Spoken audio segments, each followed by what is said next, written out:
আসসালামু আলাইকুম। প্রিয় দর্শক, অন্য মঞ্চের আলাপচারিতায় আপনাদের সকলকে আমন্ত্রণ জানাচ্ছি।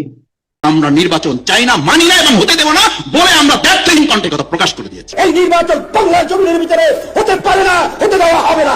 আল্লাহ, তুমি নির্বাচন দিও না। আল্লাহ, আল্লাহ, শীতের দিকে আল্লাহ, ডক্টর ইউনূস সাহেবের জীবদ্দশা এই বাংলার জমিনে নির্বাচন দিও না। একটি স্বাভাবিক নির্বাচন অনুষ্ঠান করে স্বাভাবিক পথে ডক্টর ইউনূস যে ক্ষমতা ছাড়তে পারবেন না তা আবারও প্রমাণিত হচ্ছে খোদ রাজধানীর বুকে ইনকিলাব মঞ্চ নেতা ওসমান হাদির গুলিবিদ্ধ হওয়ার ঘটনার মধ্য দিয়ে। কেন নির্বাচন হবে না, কেন ডক্টর ইউনূস গং স্বাভাবিকভাবে ক্ষমতা হস্তান্তর করতে পারবেন না, তার প্রধান কারণ হচ্ছে তারা ক্ষমতায় এসেছে সন্ত্রাসের মাধ্যমে এবং ভয়ঙ্কর মানুষ হত্যার মধ্য দিয়ে। তাদেরকে যেতেও হবে একই পথে, মানুষ তাদেরকে টেনে নামাবে সেই পথে। ওসমান হাদিকে হত্যা চেষ্টার পেছনে আর কোনো কারণ নেই নির্বাচন ঠেকানো ছাড়া, ইউনূসের ক্ষমতা ছাড়ার প্রক্রিয়াকে রক্তাক্ত করা ছাড়া। বিএনপি ফেব্রুয়ারিতে নির্বাচন চেয়েছে, কিন্তু কারা ফেব্রুয়ারিতে নির্বাচন চায়নি সে কথা আমরা সকলে জানি। কারা কথায় কথায় নির্বাচনকে পেছাতে বলে তাও আমরা জানি। আর এখন নির্বাচন তফসিল ঘোষণার পর হাদির মতো কাউকে বলির পাঠা বানানো ছাড়া তাদের নির্বাচন পেছানোর আর কোনো পথ খোলা আছে বলে আমার মনে হয় না। এখন এর দায় প্রতিটি পক্ষই একে অন্যের উপর চাপাতে চেষ্টা করছে, কিন্তু ইউনূস পক্ষের সুবিধাভোগীরা হাদিকে হত্যা চেষ্টার দায় ভারত এবং শেখ হাসিনার উপর চাপিয়ে দিতে চায়, যার প্রমাণ আমরা পাই যাত্রার অধিকারী ফারুকীর স্ট্যাটাসে। ফারুকী স্ট্যাটাস দিয়ে সঙ্গে সঙ্গে বলে দিলেন যে ঘটনা ঘটতে না ঘটতেই তিনি জেনে গিয়েছেন যে ভারতে বসে শেখ হাসিনা এটা করিয়েছেন। আর ওদিকে তারই সাঙ্গপাঙ্গরা বলছে মির্জা আব্বাস ঘটিয়েছে, বিএনপি নেতা। কিন্তু আমার তো মনে হয় হাদিকে যারা এতদিন ধরে তুলেছে তারাই হাদিকে করে প্রথম বড় রক্তপাত দিয়ে তাদের চূড়ান্ত লক্ষ্য রাষ্ট্র ক্ষমতা দখলের পথে হাঁটছে। এতদিন তারা আধা খেঁচড়া ভাবে ক্ষমতা ভোগ করছিল, এবার তারা চূড়ান্ত নিয়ন্ত্রণ চায় ক্ষমতার। এরা কারা, হাদিকে হত্যা চেষ্টায় কার কি লাভ, সেটা নিয়েই আজকের আলোচনা।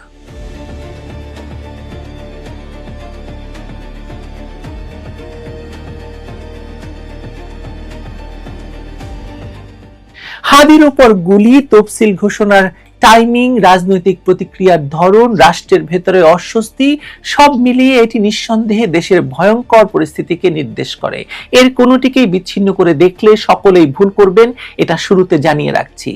রাজনীতিতে যখন বাস্তবতা দিয়ে দাবি আদায় করা যায় না তখন পরিস্থিতি তৈরি করা হয়। নিরাপত্তা ঝুঁকি না থাকলে ঝুঁকির পরিবেশ বানাতে হয়, আর সেই পরিবেশ বানানোর জন্য সবচেয়ে কার্যকর উপাদান হলো রক্ত। এবং এরকম হাদির মতো ধরুন একটু পেছনের নেতারা হচ্ছে তার জন্য উপযুক্ত। হাদি এখানে উপযুক্ত, যথেষ্ট উপযুক্ত টার্গেট। তিনি ডানপন্থী বক্তব্যে অভ্যস্ত, উত্তেজনামূলক ভাষা ব্যবহার করছেন, গালি দিচ্ছেন, অতীতে প্রতিপক্ষের বিরুদ্ধে সহিংস আহ্বানের অভিযোগও আছে তার বিরুদ্ধে। অর্থাৎ তাকে কেন্দ্র করে মব উত্তেজিত করা সহজ, তাকে আহত করলে দুই দিকেই লাভ। একদিকে দেখানো যাবে রাজনৈতিক প্রার্থী নিরাপদ নয়, অন্যদিকে তার আগের বক্তব্য টেনে এনে ঘটনাকে প্রতিক্রিয়া হিসেবে সাজানো যাবে। বলির পাঠা হিসেবে এর চেয়ে কার্যকর চরিত্র পাওয়া সত্যি কঠিন। আরো সন্দেহ বাড়ে যখন দেখা যায় গুলির ঘটনার 5 মিনিটের মাথায় একটি নির্দিষ্ট পক্ষ সামাজিক যোগাযোগ মাধ্যমে দায় চাপিয়ে দেয় বিএনপির উপর। কোনো তদন্ত, কোনো তথ্য, কোনো প্রাথমিক যাচাই ছাড়াই এই দোষারোপ তারা করে। আর ফারুকীর কথা তো বলেইছি শুরুতে, এটা আবেগী প্রতিক্রিয়া নয়, এটা প্রস্তুত স্ক্রিপ্টের মতো। রাজনৈতিক সহিংসতায় সাধারণত প্রথমে সবাই চুপ থাকে, পরিস্থিতি বোঝার চেষ্টা করে। এখানে তা হয়নি, বরং দ্রুত একটি ন্যারেটিভ ছড়িয়ে দেওয়ার চেষ্টা হয়েছে। এই তাড়াহুড়ায় ইঙ্গিত দেয় কেউ আগেই জানতো এই ঘটনাকে কিভাবে ব্যবহার করতে হবে। আমি সাদিক কাইমের কথা বলছি, আরো বিস্তারিত বলবো। কারণ আলোচনার কেন্দ্রে আর শুধু একটি গুলির ঘটনা নেই, আছে সম্ভাব্য মৃত্যু। হাদি যে কোনো সময় মারা যেতে পারেন। শরীফ ওসমান হাদির শারীরিক অবস্থার যে বিবরণ বিভিন্ন মাধ্যম থেকে জানতে পারছি, তাতে তার ফিরে আসা আদৌ হবে কিনা এ প্রশ্ন বাস্তব। যদি তিনি বেঁচে ফেরেন সেটা নিঃসন্দেহে এক ধরনের মিরাকল হবে। রাজনীতির বাইরে দাঁড়িয়ে একজন মানুষের প্রাণ রক্ষার কামনা আমার প্রথম কথা, কিন্তু রাজনীতি কখনো আবেগে থেমে থাকে না। হাদি বাঁচুন কি না বাঁচুন, এই গুলির রাজনৈতিক মূল্য ইতিমধ্যে নির্ধারিত হয়ে গেছে, আর সেই মূল্য কে দেবে সেটাও প্রায় নিশ্চিত। যদি হাদি না বাঁচেন তাহলে এই ঘটনার দায় রাজনৈতিকভাবে একদম চাপিয়ে দেওয়া হবে বিএনপির ঘাড়ে। আপনি লক্ষ্য করে দেখবেন সরকারের লোকজন ছাড়া, মানে ফারুকি গং ছাড়া এই হত্যা চেষ্টার জন্য দায় চাপানো হচ্ছে কিন্তু বিএনপির ঘাড়ে। আওয়ামী লীগকে কেউ চাপাচ্ছে না, ভারতকে কেউ টানছে না। লক্ষণীয় বিষয় হলো যেখানে আইন শৃঙ্খলা পরিস্থিতি রক্ষা, অস্ত্র নিয়ন্ত্রণ, প্রার্থীদের নিরাপত্তা সবই অন্তর্বর্তী সরকারের দায়িত্ব, এখন নির্বাচন কমিশনের দায়িত্ব, সেখানে সরকার কার্যত দায়মুক্ত, কেউ প্রশ্ন করছে না। রাজধানীর কেন্দ্রে দিনে দুপুরে মোটরসাইকেল এসে করে পালিয়ে যাওয়া সম্ভব হলো কিভাবে? স্বরাষ্ট্রমন্ত্রীকে যদি জিজ্ঞেস করেন একথা, স্বরাষ্ট্রমন্ত্রী পেঁয়াজের দাম নিয়ে কথা বলবে। স্বরাষ্ট্রমন্ত্রী মানে হচ্ছে ওই দিলদার স্বরাষ্ট্র উপদেষ্টার কথা বলছি আমি। কেউ জানতে চাইছে না নিরাপত্তা ব্যর্থতার দায় কার, বরং সবাই প্রস্তুত হয়েছিল দোষ চাপাতে হবে বিএনপির উপর, কেউ কেউ সরকারের পক্ষ থেকে আওয়ামী লীগ আর ভারতের উপর। এটা শুধু অন্যায় নয়, এটা রাজনৈতিকভাবে পরিকল্পিত অবিচার। হাদি এবং ইনকিলাব মঞ্চ, বিএনপি বা বিএনপির প্রার্থী মির্জা আব্বাসের জন্য কোনো ধরনের রাজনৈতিক হুমকি ছিল না। এটা মানে পাগলও বিশ্বাস করবে না যে মির্জা আব্বাসের মতো একজন নেতা হাদিকে ভয় পাচ্ছেন। এটা কঠিন সত্য, কিন্তু সত্য। জনসমর্থন, সাংগঠনিক শক্তি, রাজনৈতিক প্রভাব কোনো মানদণ্ডেই হাদি মির্জা আব্বাসের সমকক্ষ নন, এমনকি কাছাকাছিও নন। ঢাকার রাজনীতির বাস্তবতা যারা জানেন তারা বোঝেন এখানে বিএনপির একজন প্রবীণ পরীক্ষিত প্রার্থীর পক্ষে একজন স্বতন্ত্র তরুণ প্রার্থীকে এলিমিনেট করার কোনো প্রণোদনা নাই আসলে। তবু ঘটনার পরপরই যে দৃশ্যটা তৈরি হলো সেটা আসলে সংকেত। ছাত্র শিবিরের নেতা সাদিক কায়েম মুহূর্তের মধ্যেই বিএনপির দিকে ইঙ্গিত করে স্ট্যাটাস দিলেন। হাসপাতালে হাদিকে দেখতে গিয়ে মির্জা আব্বাস সহ সবাইকে শুনতে হলো ভুয়া ভুয়া স্লোগান। প্রশ্ন হলো এই আবহ তৈরি হলো কিভাবে? এত দ্রুত কিভাবে ভিলেন নির্ধারিত হয়ে গেল বলেন তো? উত্তরটা রাজনীতির অঙ্কে লুকিয়ে আছে। সাদিক কায়েম নিজেই মির্জা আব্বাসের আসনে নির্বাচন করতে আগ্রহী। জামায়াত রাজধানীতে বিএনপির প্রবল জনসমর্থন দেখে একটা ভয়ঙ্কর চাপের মধ্যে আছে। এটা নতুন কোনো তথ্য নয়। ঢাকার আসনগুলোতে বিএনপি শক্ত অবস্থানে থাকলে জামায়াতের রাজনৈতিক ভবিষ্যৎ সংকুচিত হয়ে যায়। এই প্রেক্ষাপটে বিএনপিকে সহিংস ভয়ে রাজনীতি করা দল হিসেবে দাঁড় করানোর সুযোগ ছিল অত্যন্ত প্রয়োজনীয়। হাদির উপর গুলি সেই সুযোগ এনে দিয়েছে এই সাদিক কায়েম তথা জামায়াতকে। এখন যদি হাদি মারা যান তাহলে এই আবেগকে ব্যবহার করে বলা যাবে দেখুন বিএনপির এলাকায় বিএনপির প্রতিদ্বন্দ্বী প্রার্থী খুন হয়েছেন, সত্য মিথ্যার জটিলতা তখন আর কেউ বিশ্লেষণ করবে না, আবেগ কাজ করবে, হেডলাইন কাজ করবে, আর সেই আবেগের প্রথম শিকার হবেন মির্জা আব্বাস, এরপর রাজধানীর অন্য বিএনপি প্রার্থীরা। এখানে আওয়ামী লীগের দিকে আঙ্গুল তোলার চেষ্টা করেছে কেউ কেউ, বললাম না ফারুকি তার মধ্যে সবচেয়ে অন্যতম, কিন্তু বাস্তবতার সঙ্গে সেটি তো খাপ খায় না। গত 17 মাসে পরিষ্কার হয়ে গেছে আওয়ামী লীগের পেশি শক্তি নেই। আওয়ামী লীগ পেশি শক্তির দল করে না, মানে যদি করতো তাহলে এই 17 মাসে মানে 1700 হতো। তারা যখন ক্ষমতায় ছিল তখন প্রশাসনের কাঁধে ভর করে শক্তি প্রয়োগ করেছিল। সেই প্রশাসনিক কাঠামো এখন তাদের হাতে নেই। আওয়ামী লীগ এখন আর বনের বাঘও নয়, বড়জোর মনের বাঘ। আমার তো মনে হয় মনের বাঘ। স্লোগানেও তার প্রতিফলন দেখা যায়। জয় বলা হয় এক জায়গায়, বাংলা বলা হয় 1 মাইল দূরে গিয়ে। আপনারা তো দেখেছেন, আপনারা নিজেরাই কথা বলেন। সরকারের লোকজন বলে আওয়ামী লীগ নাই, কিন্তু খুন হলে আবার আওয়ামী লীগ আছে। আশ্চর্য না ব্যাপারটা? এই বাস্তবতায় আওয়ামী লীগ হাদির মতো একজন প্রান্তিক স্বতন্ত্র প্রার্থীকে টার্গেট করবে, এই ধারণা রাজনৈতিকভাবে খুব দুর্বল। বরং প্রশ্ন তুলতে পারেন যে এই গুলি রাজনৈতিক কিনা। অবশ্যই রাজনৈতিক গুলি। এটি কোনো ব্যক্তিগত শত্রুতা, কোনো হঠাৎ রাগের বহিঃপ্রকাশ নয়। এর লক্ষ্য আছে, এর ফলাফল আছে, এর ব্যবহারযোগ্যতা আছে। এই গুলি দিয়ে কি করা যায় বলুন তো? 1, বিএনপিকে দায়ী করা যায়। 2, রাজধানীর নির্বাচনী পরিবেশকে বিষাক্ত করা যায়। 3, স্বতন্ত্র এবং বিএনপি প্রার্থীদের নিরাপত্তার জন্য গল্প ছড়িয়ে নির্বাচনকে প্রশ্নবিদ্ধ করা যায়। আর 4 নাম্বার, প্রয়োজনে বলা যায় যে নির্বাচনের পরিস্থিতি নেই, বিশেষ নিরাপত্তা দরকার, বিশেষ স্ট্যাটাস দরকার, বিশেষ বাহিনী দরকার, নির্বাচন পিছিয়ে দাও। এবং আপনাদের মনে রাখতে হবে যে বিএনপি নির্বাচন ফেব্রুয়ারিতে চেয়েছে এবং তার জন্য জেদ ধরে লন্ডনে প্রধান উপদেষ্টাকে এনে বৈঠক করে তাকে ঘোষণা দিতে বাধ্য করেছে। অন্য কেউ নয়, জামাতও নয়, এনসিপিও নয়। তারা বরং বারবার নির্বাচন পেছনে গেলে তাদের লাভ। আরো কিছুদিন সরকারের তত্ত্বাবধানে থাকা যায়, আরো কিছুদিন উপদেষ্টা থাকা যায়, ছাত্র উপদেষ্টা। মানে এখন আবার সেই পুরনো প্রসঙ্গটা ফিরিয়ে আনি। কে কে অতি গুরুত্বপূর্ণ ব্যক্তি হবেন এটা নিয়ে কিন্তু আমাদের প্রশ্ন উঠেছে। বিশেষ করে যখন খালেদা জিয়াকে ভিভিআইপি ঘোষণার পরে একটা নীরব টানাপোড়েন শুরু হয় যে জামায়াতের নেতারা কেন ভিভিআইপি হবে না, আর কে হবেন, এসব নিয়ে। নিরাপত্তা ঝুঁকি তৈরি হলে দাবি আদায় সহজ হয়। রাজনীতিতে এটা নতুন কিছু নয়। সুতরাং হাদি কিন্তু এই ঝুঁকিটাকে বাড়ানোর জন্য একটা বড় সুযোগ হিসেবে ব্যবহার হবে বা হচ্ছে। আরেকটি বড় প্রশ্ন ভয়ঙ্কর ভাবে উপেক্ষিত থেকে যাচ্ছে। থানা থেকে যে লুট হওয়া অস্ত্রগুলো, সেগুলো কোথায় আছে? কেন সেগুলো উদ্ধার হয়নি? এই অস্ত্র বিএনপির হাতে নেই, এটা মাঠ পর্যায়ের বাস্তবতা, অনেকেই জানেন এবং তাহলে কার হাতে? যখন এই প্রশ্ন স্বরাষ্ট্র উপদেষ্টাকে করা হয়েছে, তিনি পেঁয়াজের গল্প শুনিয়েছেন। কিন্তু অনেকে অনুমান করেন এবং প্রকাশ্যে বলতে সাহস করেন না যে সরকার জানে, আইন শৃঙ্খলা বাহিনী জানে এই অস্ত্রগুলো কাদের হাতে আছে, কারা লুকিয়ে রেখেছে। বাংলাদেশে অস্ত্রের রাজনীতি, রক্কাটার রাজনীতি আসলে কারা করে, এত বছর কারা করে এসেছে, এই তথ্য আপনি জানেন না, আমি জানি না, সবাই জানে। এই অস্ত্রগুলো রেখে নিশ্চিত থাকা মানে ভবিষ্যতের সহিংসতার দরজা খোলা রাখা। এই তুচ্ছ নির্বাচনকে এই অস্ত্রগুলো দিয়েই একদম বানচাল করে দেওয়া খুব সোজা। আর সহিংসতা হলে সবচেয়ে সুবিধাকার যে দল নির্বাচনে জিতে ক্ষমতায় যাওয়ার সম্ভাবনা রাখে তাদের নয়। বিএনপি নির্বাচনে জিতে ক্ষমতায় যাবে কথা সবাই বলছে, সব জরিপ বলছে। কাদের কথা বলছে না? তাদের তো সুবিধা না ভাই। সুবিধা তাদেরই যাদের জনগণের ভোটে ক্ষমতায় যাওয়ার সম্ভাবনা শূন্য, কিন্তু যারা কোনো না কোনো ভাবে দৃশ্যমান বা অদৃশ্য ক্ষমতা ধরে রাখতে চায় অথবা পুরো ক্ষমতা দখল করতে চায়। বিএনপি নির্বাচন চায় ফেব্রুয়ারিতে, এটি তারা বারবার বলেছে। জামায়াত এবং তাদের জোট একই দিনে নির্বাচন এবং গণভোট চায় না। অর্থাৎ নির্বাচন বানচালের রাজনৈতিক স্বার্থ কার? এই প্রশ্নের উত্তর খুব জটিল কি? একদম জটিল নয়। তবু আঙুল যাচ্ছে বিএনপির দিকে। কেন? কারণ বিএনপি সহজ টার্গেট, ক্ষমতায় নেই কিন্তু জনসমর্থন আছে, আঘাত করলে শব্দ হয় কিন্তু পাল্টা আঘাত করার প্রশাসনিক ক্ষমতা নেই। তবে একটি ব্যাপার, এই হাদির হত্যা চেষ্টার ভেতর দিয়ে কিন্তু একটা জিনিস প্রমাণিত হলো যে হাদিকেই সরকার নিরাপত্তা দিতে পারছে না, তারেক রহমানকে কি করে দিবে? তারেক রহমান যদি ফেরত যায়, ভিন্ন প্রসঙ্গ, পরে কথা বলবো এটা নিয়ে। আপোষের রাজনীতি বিএনপির এমন এক জায়গায় এনে দাঁড় করিয়েছে বিএনপিকে যেখানে তাদের সঙ্গে কোনো সরাসরি সংযোগ নেই, সেখানেও তারা অপরাধী হচ্ছে। এটা করুণ কিন্তু খুব বাস্তব। হাদির গুলিকে তাই শুধু একটি বুলেট হিসেবে দেখা মানে ভয়ঙ্কর ভুল হবে। এটি একটি পরিকল্পনার অংশ, একটি মহড়ার ধাপ। দেখা হচ্ছে কতদূর গেলে কি হয়, কাকে দায়ী করা যায়, কে চুপ থাকে, কে আওয়াজ তোলে, কোন পক্ষ কেমন রিয়াকশন করে। এটা একটা মাঠে পরীক্ষা করার একটা বেশ ভালো ঘটনা ঘটিয়ে ফেললো যারাই ঘটিয়েছে। যদি এখনই এই অঙ্ক ভাঙা না যায়, যদি অস্ত্র উদ্ধার না হয়, যদি দায় নির্ধারণের ন্যূনতম ন্যায়বোধ না থাকে, তাহলে সামনে আরো হাদি আসবে। এই হাদি শেষ হাদি নয়। তখন আর প্রশ্ন থাকবে না কে গুলি করলো, প্রশ্ন থাকবে কেন কেউ থামালো না।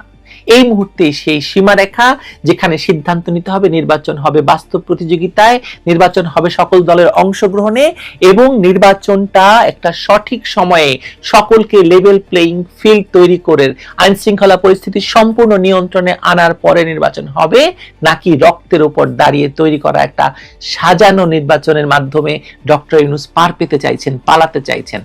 ডক্টর ইউনূসকে পালাতে তো দেওয়া যাবে না। যাবে বলেন? আপনি দিতে চান? আমার মনে হয় না কেউ দিতে চায়। তাকে তার অন্যায়ের হিসাব বাঙালি জাতিকে দিয়ে যেতে হবে। সব মুখ্য নির্বাচনের ডঙ্কা বাজিয়ে যাচ্ছিলেন। অবশেষে যখন ত্রয়োদশ জাতীয় সংসদ নির্বাচনের তফসিল ঘোষণা হলো 11 ডিসেম্বর, তখন প্রধান নির্বাচন কমিশনার AMM নাসিরউদ্দিনও অভয় দিয়ে বললেন, উৎসব আবহে ভোট দিন। কিন্তু দর্শক, বাস্তবতার থাপ্পড় পড়তে 24 ঘন্টাও লাগেনি। এই নির্বাচন কতটা উৎসব মুখর আর কতটা নিরাপদ তার প্রমাণ হাতে নাতে পাওয়া যাচ্ছে তফসিল ঘোষণার মাত্র 18 ঘন্টা পর। ঢাকার প্রকাশ্য রাস্তায় দিনে দুপুরে গুলিবিদ্ধ হয়েছেন ঢাকা 8 আসনের প্রার্থী ওসমান হাদি। ঢাকা মেডিকেল কলেজ হাসপাতালে অস্ত্রোপচার শেষে জনাব হাদিকে এভার কেয়ার হাসপাতালে স্থানান্তর করা হয়েছে।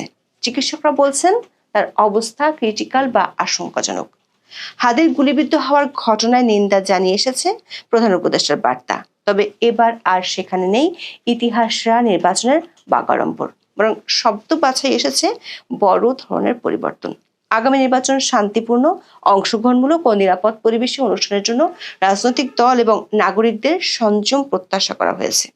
অথচ হাদির উপর হামলার কয়েক ঘন্টা আগেই লুণ্ঠিত অস্ত্র নিয়ে সাংবাদিকদের উদ্বেগে পাত্তা না দিয়ে পেঁয়াজের দাম বাড়ার আলোচনায় চলে যান সরকারের স্বরাষ্ট্র উপদেষ্টা জাহাঙ্গীর আলম চৌধুরী। গত এক সপ্তাহে এ ধরনের উদ্বেগ আমলেই নিতে দেখা যায়নি তাকে। এমনকি নির্বাচনের সম্ভাব্য প্রার্থীদের নিয়ে উপহাস করে বলেন, আইন শৃঙ্খলা বাহিনী সবার জন্য উপযুক্ত পরিবেশ নিশ্চিত করেছে, তবে অনেকে নাকি শীতের কারণে ইচ্ছে করে ঘরের বাইরে বের হচ্ছেন না। এই সরকার যেন হ্যামিলিয়নের সেই বিখ্যাত বংশীবাদক, যিনি কানের তুলো গুজে শুধু দেশ সেরা নির্বাচনের বাঁশি বাজিয়ে চলেছেন, আর তার সভাসদেরা হাসি তামাশার মিশনে নেমেছেন। বিস্তারিত জানতে চলুন যাওয়া যাক বিশ্লেষণে।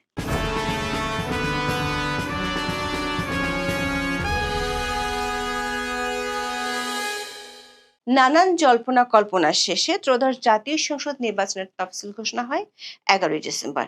ইতিহাসের স্মরণকালের প্রস্তুতিহীনতা, বেহাল আইন শৃঙ্খলা এবং সংঘাতপূর্ণ রাজনৈতিক আবহের মধ্যে আসে ভোটের ঘোষণা। প্রধান নির্বাচন কমিশনার এএমএম নাসিরউদ্দিনের কণ্ঠে ছিল প্রধান উপদেষ্টার বক্তব্যেরই প্রতিধ্বনি। সব ভোটারের উদ্দেশ্যে জানান উৎসব আবহে ভোট দেওয়ার আহ্বান।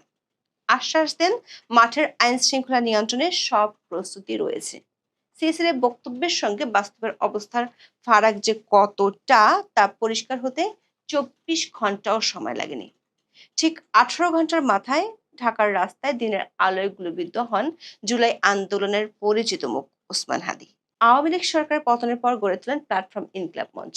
সম্প্রতি সংসদ নির্বাচনে ঢাকা 8 আসনের স্বতন্ত্র প্রার্থী হিসেবে প্রতিদ্বন্দ্বিতা করার ঘোষণা দেন তিনি। নির্বাচনী প্রচার চালানোর এক পর্যায়ে 12 ডিসেম্বর দুপুর 1:15টার দিকে তিনি গুলিবিদ্ধ হন। রাজধানীর বিজয়নগর এলাকায় রিকশায় থাকা অবস্থায় হাদিকে খুব কাছ থেকে গুলি করে পালিয়ে যায় মোটরসাইকেলের 2 আরোহী। দৈনিক প্রথম আলোর খবরে বলা হয়েছে, সিসিটিভি ফুটেজে দেখা গেছে একটি মোটরসাইকেলের 2 আরোহী পিছন থেকে একটি ব্যাটারি চালিত রিকশাকে অনুসরণ করছেন। রিকশায় 2 জন যাত্রী ছিলেন আর মোটরসাইকেলে ছিলেন 2 ব্যক্তি। তাদের দুজনেরই হেলমেট পরা ছিল। মোটরসাইকেল চালানো ব্যক্তিটির পরনে ছিল জিন্সের প্যান্ট এবং পেছনের আসনে বসা ব্যক্তির গায়ে চাদর ছিল। এক পর্যায়ে মোটরসাইকেলটি অটোরিকশার কাছে পৌঁছানোর পর পেছনে বসা ব্যক্তি আগ্নেয়াস্ত্র বের করে গুলি চালান। BDNews24.com এর খবরে বলা হয়েছে, ওসমান বিন হাদিকে আঘাত করা গুলিটি মাথা ফুঁড়ে বেরিয়ে গেছে বলে ধারণা করছেন ঢাকা মেডিকেল কলেজ হাসপাতালের চিকিৎসক। তার মাথায় অস্ত্রোপচার চালানো চিকিৎসক অধ্যাপক জাহিদ রায়হান বলেছেন, হাদির অবস্থা খুবই খারাপ। তার বিষয়ে আশার কোনো কথা বলতে পারছেন না তারা। শুক্রবার রাত 8টার দিকে ঢাকা মেডিকেল কলেজ হাসপাতাল থেকে এভার কেয়ার হাসপাতালে নেওয়া হয় হাদিকে। এর আগে ঢাকা মেডিকেল কলেজ হাসপাতালের নিউরো সার্জারি বিভাগের প্রধান জাহিদ রায়হান সাংবাদিকদের বলেন, হাদির 2 বার কার্ডিয়াক অ্যারেস্ট হয়েছে, প্রচুর রক্তক্ষরণ হয়েছে, অস্ত্রোপচারের পর নাক মুখ দিয়ে রক্ত বের হচ্ছিল। এই রোগীর বিষয়ে আমরা আশার কোনো কথাই বলবো না। দর্শক, নির্বাচনের তফসিল ঘোষণার পরদিনে ওসমান হাদির উপর হামলার ঘটনা নতুন করে সামনে এসেছে নাজুক নিরাপত্তার চিত্রকে। আমরা যদি পিছনের দিকে তাকাই, দেখব তফসিলের আগে চট্টগ্রাম 8 আসনে জনসংযোগের সময় বিএনপির প্রার্থী এরশাদ উল্লাহ সহ আরো 5 জন গুলিবিদ্ধ হয়েছিলেন। তাদের মধ্যে সরার হোসেন ওরফে বাবলা তো প্রাণী হারান।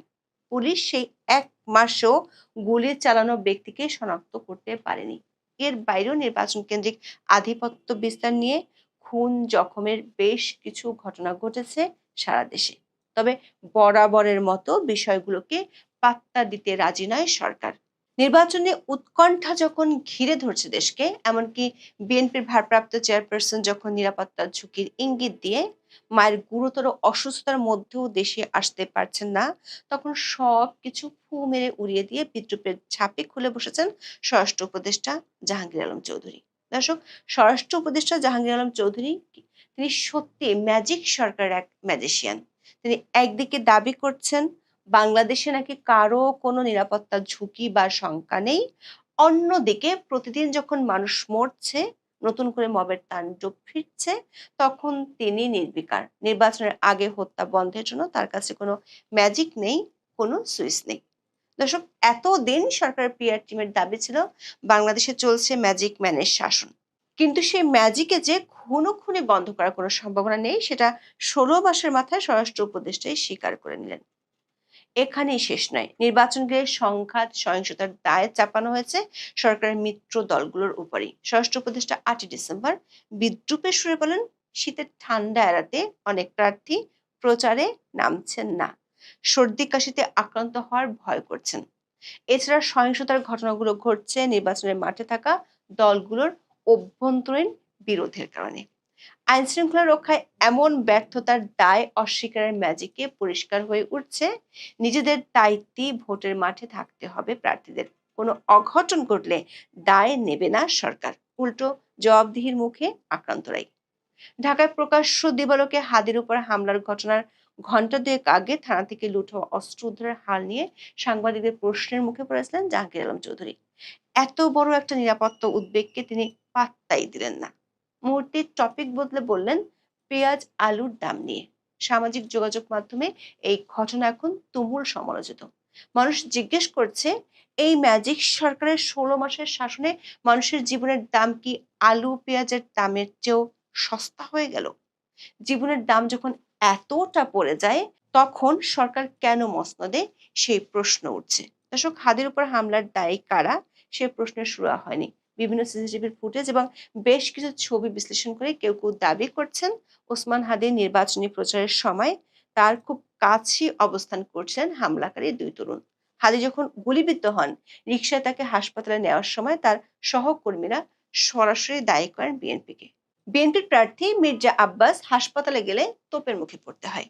ঢাকা ৮ আসনে জামাতের সম্ভাব্য প্রার্থী হিসেবে ছাত্র শিবিরের নেতা সাদিক কায়েমের নাম আলোচনায় আছে।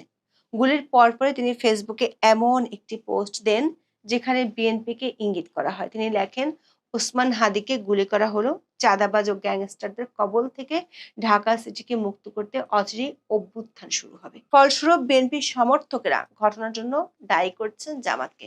অর্থাৎ গুলির কয়েক ঘন্টার মধ্যেই সরকারের মিত্র দলগুলোর মধ্যেই শুরু হয়ে গেছে মারাত্মক কাদা ছোড়াছুড়ি।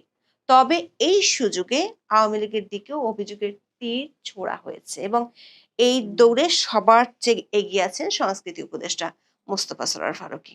তফসিলের প্রথম দিনই যখন প্রার্থী নিরাপত্তা নিশ্চিত করতে সরকার চরমভাবে ব্যর্থ, তিনি সেই দায় ঝেড়ে ফেলে সরাসরি দায়ী করেন আওয়ামী লীগকে। প্রশ্ন হলো, প্রাথমিক তদন্ত যেখানে শুরু হয়নি, সেখানে সরকারের একজন উপদেষ্টা হয়ে তিনি কি করে অপরাধী সাব্যস্ত করে ফেললেন? সেই গোয়েন্দা রহস্যের খোঁজ মেলেনি। এটা কি আরেক ধরনের ম্যাজিক? তবে এই কাদা ছোড়াছুড়ি খেলায় আরেকজন খেলোয়াড় দ্রুত মাঠে নেমেছেন। একদিন আগের উপদেষ্টা আসিফ মাহমুদ সজীব ভুঁইয়া। প্রবল দাপটে ১৬ মাস তিনি পদ আঁকড়েছিলেন।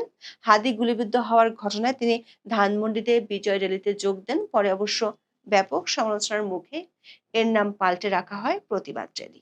তিনি সরকারের কাছে জবাবদিহিতা চেয়েছেন। তিনি প্রশ্ন তুলেছেন, সরকার কেন নিরাপত্তা দিতে ব্যর্থ হলো? দর্শক, প্রশ্ন হলো, ক্ষমতায় থাকার সময় মবকে প্রশ্রয় দেওয়া সহ বহু কারণে বিতর্কিত এই আসিফ মাহমুদ কেন পদ ছাড়ার পরদিনই সরকারের কাছে জবাব চাইছেন? একদিন আগে যিনি তার বন্ধু ছিলেন সেই সংস্কৃতি উপদেষ্টা ফারুকী যখন এক পক্ষকে দোষারোপ করছেন, তখন আসিফ বলছেন ঠিক তার উল্টো কথা। ইমেজ ফেরানোর এই চেষ্টা কি কাজে আসবে? ওসমান হাদির উপর হামলার পর পুরো নির্বাচনী নিরাপত্তা পরিস্থিতি নিয়ে যে আতঙ্ক তৈরি হয়েছে, তার আঁচ লেগেছে খোদ প্রধান উপদেষ্টার বিবৃতির ভাষাতেও। তফসিল ঘোষণার পর তিনি ইসিকে অভিনন্দন জানিয়ে আবারও উৎসবের বাঁশি বাজিয়েছিলেন।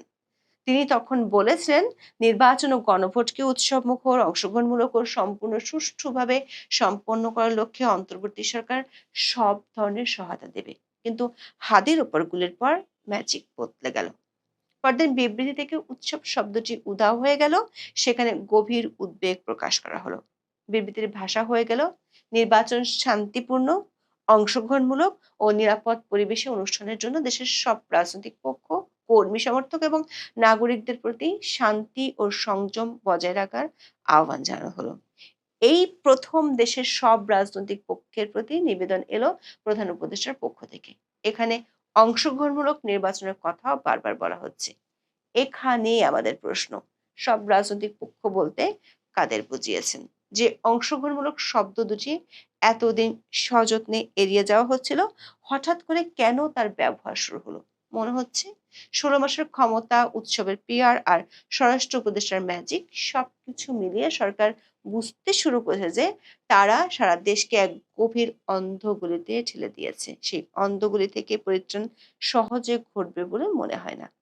এখন প্রশ্ন একটাই, অন্তর্বর্তী সরকারও কি এই কঠিন বাস্তবতা অনুভব করতে শুরু করেছে? এখন এই পর্যন্ত। সবাই ভালো থাকুন, সুস্থ থাকুন, নিরাপদে থাকুন।